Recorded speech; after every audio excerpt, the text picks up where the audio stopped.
Moon ব্লগে আরও একটি নতুন পর্বে সকলকে অনেক অনেক স্বাগত জানাই। সকাল থেকে উঠে মুনকে নিয়ে আজকে ব্যস্ততা। আজ সকাল 9টার মধ্যে স্কুলে পৌঁছাতে হবে। ওকে চান করালাম, ড্রেসও করানো হয়ে গেছে। আর মুনের বাবা একটা হাঁস কিনে এনেছে, ও এখন সেটা নিয়ে কাটাকাটি করছে। তো আজকে তো বাজারে গেল না, মাছ পাওয়া যাচ্ছে না কাঁটায় সেরকম একটা। আর ঠান্ডাও দিয়েছে, এখনও কিছু খুলতে পারিনি গায়ে থেকে। তো যাই হোক, ওকে স্কুলে ছেড়ে দিয়েছে, রান্না বান্না করব। তো পুরো পর্বটার সাথে থাকুন, ভালো লাগবে। আর যারা প্রথমবারের জন্য দেখছেন তারা চ্যানেলটাকে সাবস্ক্রাইব করে একটু পাশে থাকবেন আমাদের। তো মুন এখন খেতে বসবে, হরলিক্স আর বিস্কুট খেয়ে যাবে, হালকা খাবার।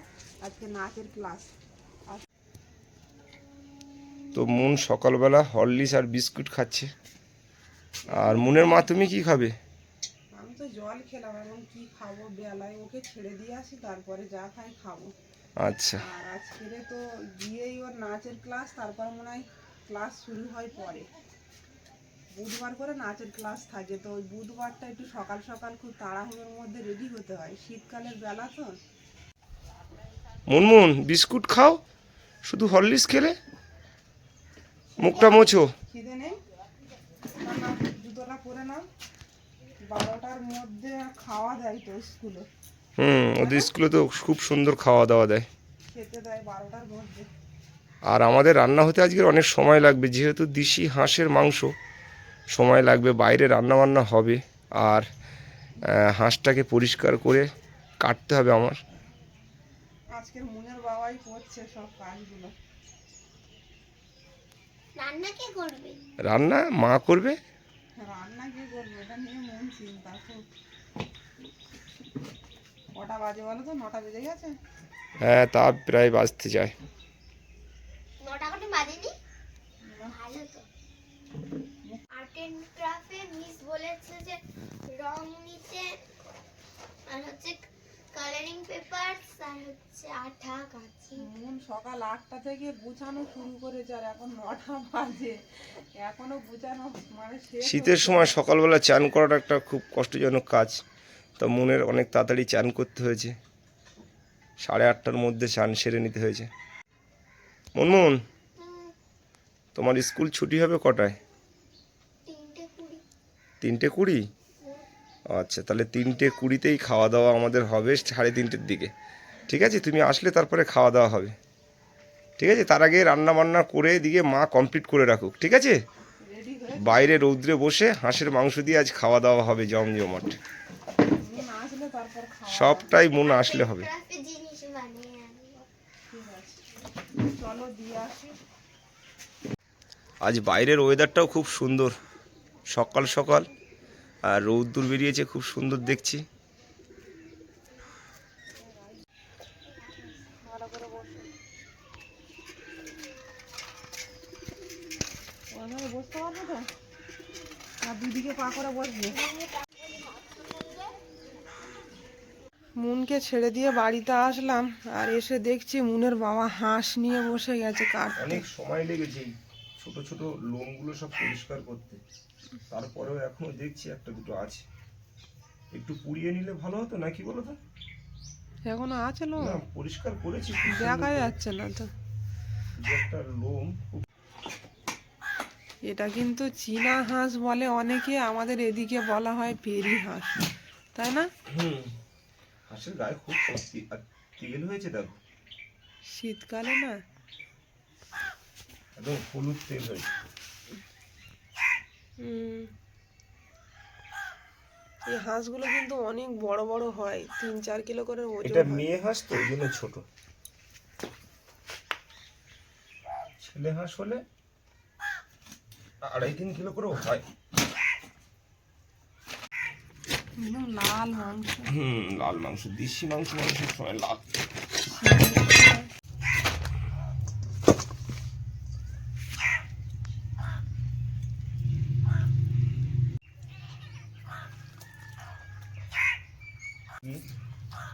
সব সময় খুব পরিষ্কার করে আমার বাবা ভালো করে, আর তারপরে আমাদের বাড়িতে অনিমা করে। তো এখন এইগুলো আমি কিছু কাটতে পারতাম না, মাই সব শিখিয়েছে, শাশুড়ি মা, জানতামও না। আর কোনোদিন এগুলো করতে হবে ভাবিও নি। মার কাছে এসে সব এগুলো শেখা। এরকম শীতের সময় প্রচুর হাঁস মুরগি খাওয়া হতো মারা যখন ছিল, তাই না? হ্যাঁ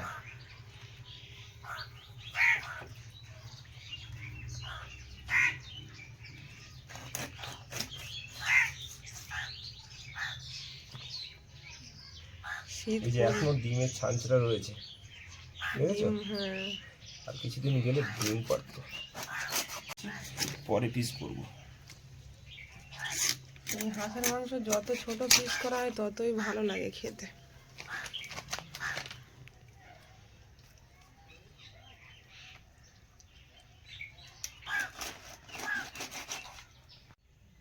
কত তেল হয়েছে নাড়িতেও।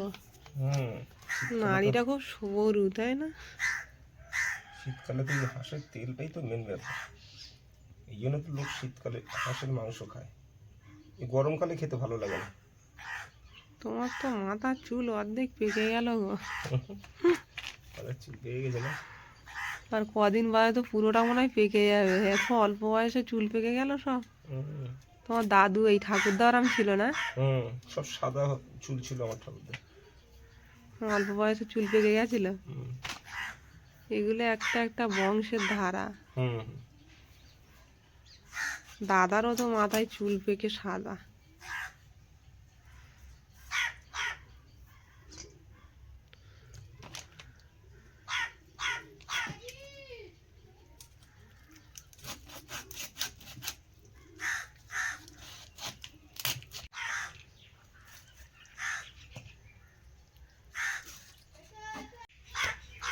কাটার পরে বোঝাই যাচ্ছে না হাঁসের মাংস বলে, এত লাল দেখাচ্ছে মাংসগুলো। খুব একটা ছোট পাত্র। এর বাবা এদিকে মাংস কেটে একদম রেডি করে ফেলেছে। কতটা হবে বলছি, মাংসটা খুব সুন্দর করে পরিষ্কার করে খুব ছোট ছোট পিস করেছি, কিলো কালের মতন হবে। 1 কিলো হয়ে যাবে না? হ্যাঁ, দারুণ পিস হয়েছে। একদম ছোট ছোট পিস করেছি। এবার রান্না বান্নার দিকে যেতে হবে। আজকের এত ঠান্ডা দিচ্ছে, এখন বেলা 12টা বাজে, এখনো কিন্তু ঠান্ডা যাচ্ছে না। আমি স্নান করে উঠে আবার চাদর পরে নিয়েছি। আর রান্নার ধারেও চলে এসেছি। মুনের বাবা তো মাংসটা কেটে দিল, আর মশলাগুলো সব কেটে নিচ্ছি। কেটে কুটে নিয়ে তারপর রান্নাটা চাপাবো। আজকে রান্না হবে মাংস আর বাঁধাকপি, মটরশুঁটি, আলু সব রকম দিয়ে একটা নিরামিষ তরকারি। বাঁধাকপিটা এনেছিলাম বেশ 2-3 দিন হয়ে গেছে। এই যে একজনের বাড়ির গাছের বাঁধাকপি কিনে এনেছিলাম, অনেক পছন্দ করে, তো খাওয়া হয়নি, আনা ছিল। আজকে রান্না করব। চন্দ্রমুখী আলু এগুলো তো। হাঁসের মাংস তো সেদ্ধ হতে দেরি হয়, ওর জন্য বড় বড় করে পিস করা হচ্ছে আলু। এই যে হ্যাঁ ঠিক ঠিক আছে তো? আছে, হ্যাঁ। না তো তাড়াতাড়ি গলে যায় এই আলু, দেরি করে দিতে হবে। হুম, তো এই শীতের দিনে মটরশুঁটি আর টমেটো আর এই বাঁধাকপি আলু আলু দিয়ে চচ্চড়ি মানে একটু ভাজা করলে রাতে রুটি দিয়ে খাওয়ার জন্য খুব উপযুক্ত জিনিস, তাই না?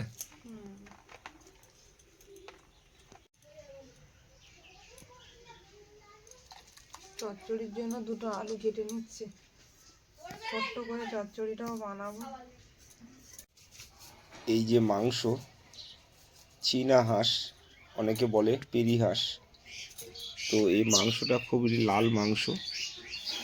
আর লাল মাংস আমাদের খাওয়া বারণ, তারপরেও অভ্যাস তো, না খেলে থাকতে পারি না। এই শীতের দিনে খুব প্রিয় হাঁসের মাংস। আমার আগের তুলনায় খাওয়া কমে গেছে। অনেক কমে গেছে, তাই তো? আগে যেরকম তো এবছর শীত পড়ে এই প্রথমবার হাঁসের মাংস হচ্ছে। সবার শেষে কপিটা কেটে নেব। পিরকটা কি করলে গো? আছে এখানে, দেবো। কপিটা ভালো না? দারুণ কপি, এটা নারায়ণপুর বাগানের কপি। এই নারায়ণপুরে আমি যাওয়ার সময় অনেকবারই ভিডিও করেছি, যেখানটায় প্রচুর পরিমাণে চাষবাস হয়। আগের দিনে ফুলকপি আর একটা মানে বাঁধাকপি। কপির দাম এবছর কমলো না কেন বলো তো? এবছর শীত অনেক দিন ধরেই আছে, আর শীতকালীন এই সবজিগুলো খেতে ভালো লাগে, ওর জন্য দাম কমেনি। শীত অনেক চলে দিন গেলে এই থাকে। সবজিগুলো অনেকে পছন্দ করবে না তখন আর, বুঝতে পারলে? এগুলো তো শীতকালীন সবজি, তো এবছর শীতটা যেহেতু বেশি আছে। 30 টাকা করে পিস নিল কপি। আর ফুলকপি 25 টাকা। 30 টাকা 25 টাকার নিচে কপি নেই। আজকের বাটা মশলায় রান্নাটা করব। প্রথমে আদা রসুনটা বেটে নিচ্ছে।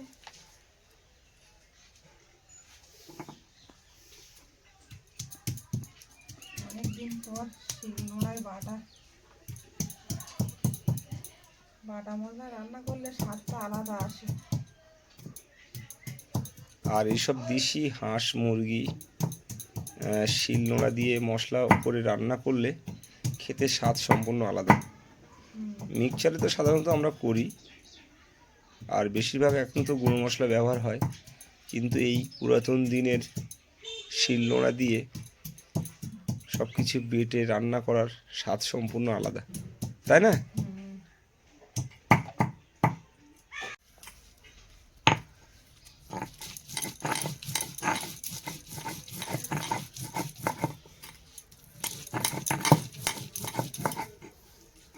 শিলনোড়ায় বাটলে খুব মিহি হয় না, আবার খুব গোটাও থাকে না, এতে তরকারির স্বাদটাও ভালো হয়। আদা রসুনটা বেটে নিয়েছি, আর এখানে নিয়েছি গোটা জিরে আর শুকনো লঙ্কা, এটাও বেটে নেব। আর জ্বালা করবে তো তোমার, শুকনো লঙ্কাটা তো মিক্সচারে করতে পারতে। আর জ্বালা করবে না, 11 দিন বাটবে। তাহলে এই লঙ্কাটা বাটার পরে তুমি হাতটা ধুয়ে নিও ভালো করে সাবান দিয়ে। তুমি বললে আজকের বাটা মশলায় তরকারি খাবে। এই লঙ্কা বাটাটা খুব কষ্টজনক, হাত জ্বালা করে। প্রচুর হাত জ্বালা করে।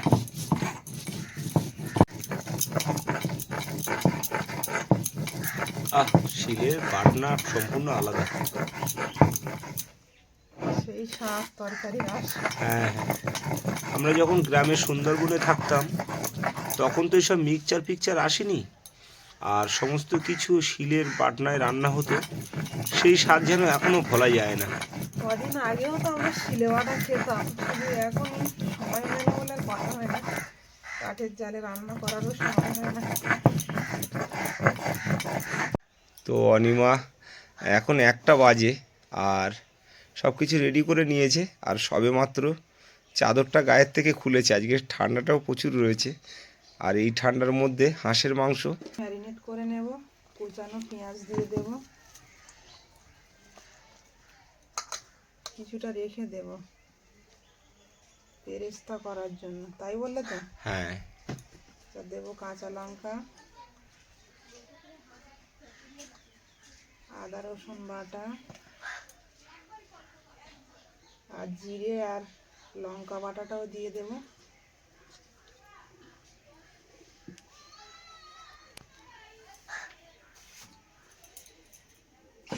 দিয়ে দেবো পরিমাণ মতো লবণ,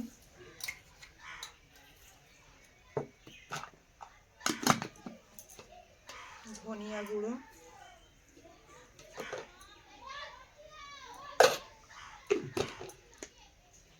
হলুদ গুঁড়ো,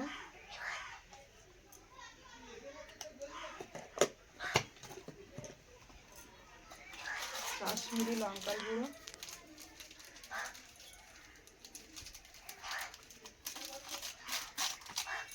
আর সবার শেষে দিয়ে দেবো সর্ষের তেল।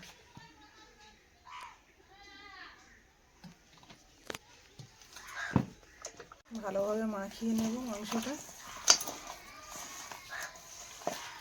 আজকে পিস করা কেমন হয়েছে?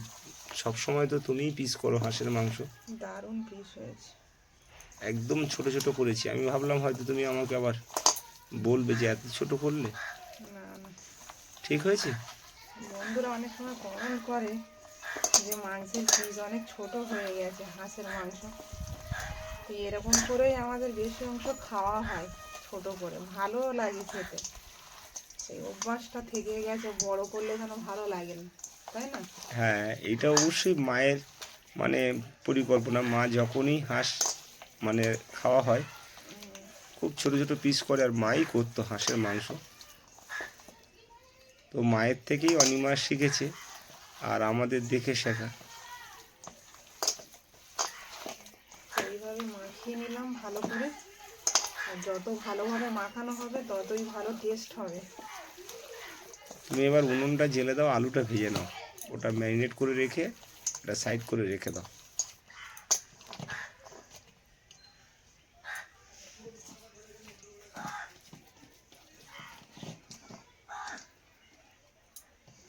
এদিকে উনুনটা জ্বলে গেছে আর অনিমা কড়াই বসিয়ে দিয়েছে। কড়াই তেল দিয়ে দেবো, আলুগুলো দিয়ে দেবো।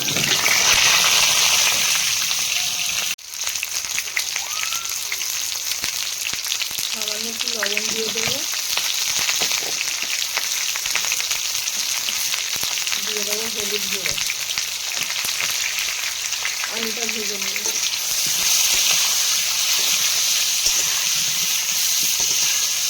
আলুগুলো আজকে খুব বড় বড় সাইজ, আর মাংসের জন্য উপযুক্ত আলু। মাংসের আগে আলু সেদ্ধ হয়ে যাবে, টমেটো আলু না।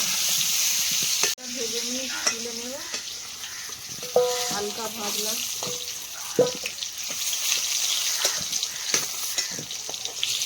পোলট্রির মাংস কিংবা অন্য মাংস হলে আলু আর একটু বেশি ভাজতে লাগতো, কিন্তু যেহেতু দেশি মাংস। পেঁয়াজগুলো ভেজে নেব।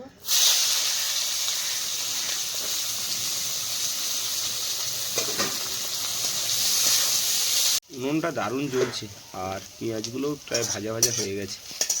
পেঁয়াজটা তুলে নেব।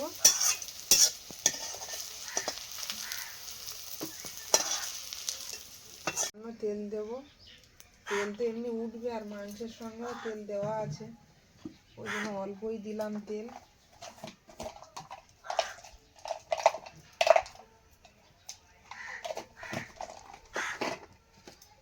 দিয়ে দেবো এলাচ আর দারচিনি, তেজপাতা, গোটা রসুন।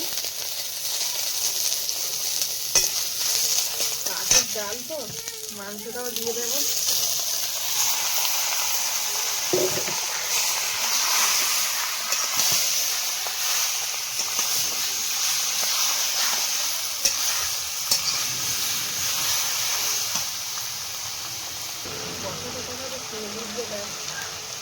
আর কাঠের জাল তো সেই লেভেলের হচ্ছে।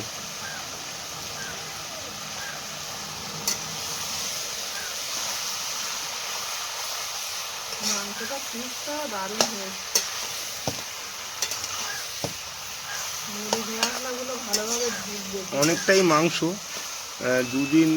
দুবার করে রান্না করা যেত, তা অনিমা বললো যে একবারে রান্না করে যা খাবো আবার ফ্রিজে খুব সুন্দর করে রেখে দেবো, পরে গরম করে খাওয়া হবে, তাতে মশলাপাতি একবারেই হয়ে যাবে। মাংসটা ঢেকে ঢেকে কষিয়ে নেব, বেশি মাংস তো ভালোভাবে না কষালে খেতে স্বাদ আসে না।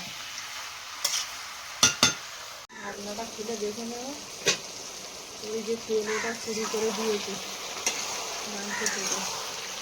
ওহ, দারুণ কালার দিচ্ছে, যত কষাবে না তত এরকম কালার হবে। আর পিসটা আজকের মনের মতন সাইজ করেছি, তুমি আমাকে কাটতে বলেছো, তো আমি অনেকটা সময় লেগেছে এই মানে হাঁসটাকে পিস করতে ছোট ছোট করে।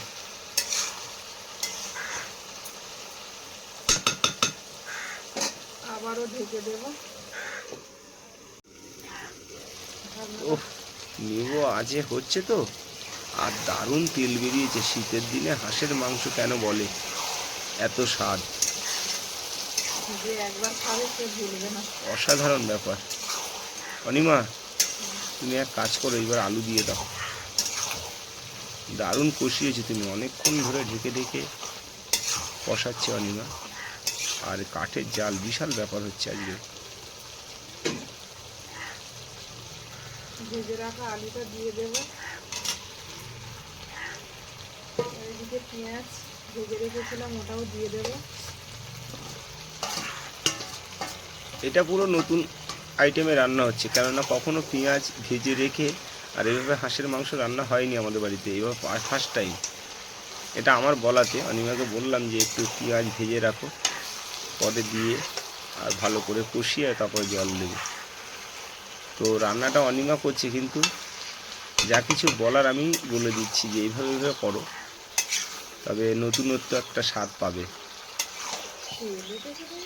দারুণ দারুণ।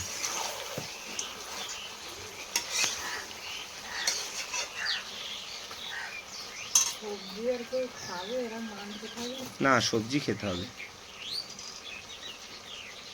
আগে সবজি খেতে হবে। আর সবজি দিয়েও মাংস খাওয়া যায়। আমি তো সবজি দিয়ে মাংস খেতে ভালো লাগে আমার। লেবু আছে, এরম ভাবে কষিয়ে নিতে হবে।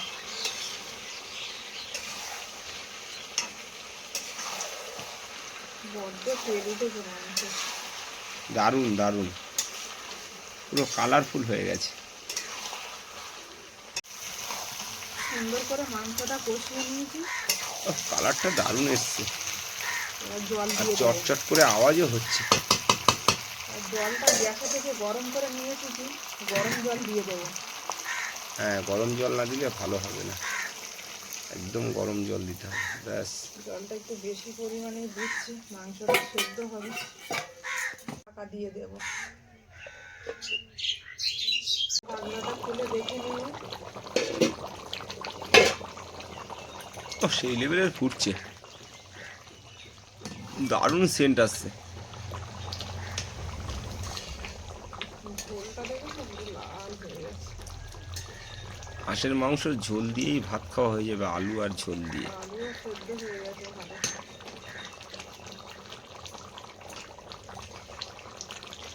তুমি যেভাবে পিস করেছো তো মাংস সেদ্ধ হয়ে গেছে হ্যাঁ, কষাতে কষাতে। তো খেয়ে দেখো, এই, তুলে খেয়ে দেখো না। তুমি খাও, দেখি ফেলে দিই। না, আমি চান টান করে ফ্রেশ হয়ে খাবো, আর মন না এলে আমি খাবো না। তাহলে আমিও এখন খাচ্ছি না, মনকে এনে আর সবাই একসঙ্গে খাবো। ঠিক আছে, হ্যাঁ দাও। নামানোর মতো হয়ে গেছে। গরম মশলাটা অফ ক্যামেরায় দিয়ে দিয়েছি, আর এখন দিয়ে দেবো মরিচের গুঁড়ো, দিয়ে নামিয়ে নেবে।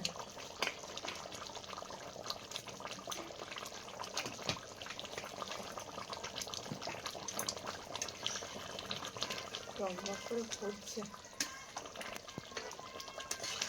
আর উনুনটাও জ্বলছে সেই লেভেলের, কাঠগুলো দারুণ শুকনো, মানে মাংসটা রান্না করার জন্য যেরকম দরকার সেরকমভাবেই হলো, তাই তো? কাঠটা খুব শুকনো ছিল তো, ভালো লেগেছে।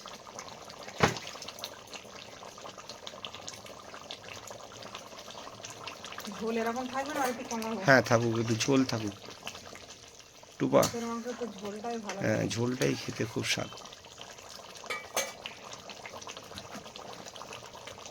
তরকারিটা নামিয়ে নিব। সাবধানে।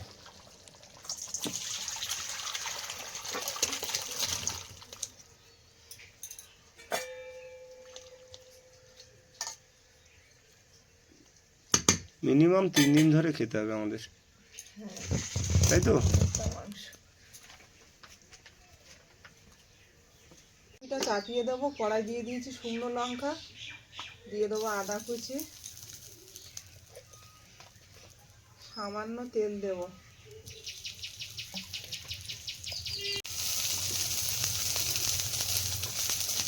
দিয়ে দেবো 5 ফোড়ন, কুচিয়ে রাখা টমেটো। টমেটোটা ভেজে নিয়েছি। এবার বাঁধাকপি, আলু, মটরশুঁটি একসঙ্গে কেটে দিয়ে রেখেছিলাম, দিয়ে দেবো। দিয়ে দেবো পরিমাণ মতো লবণ,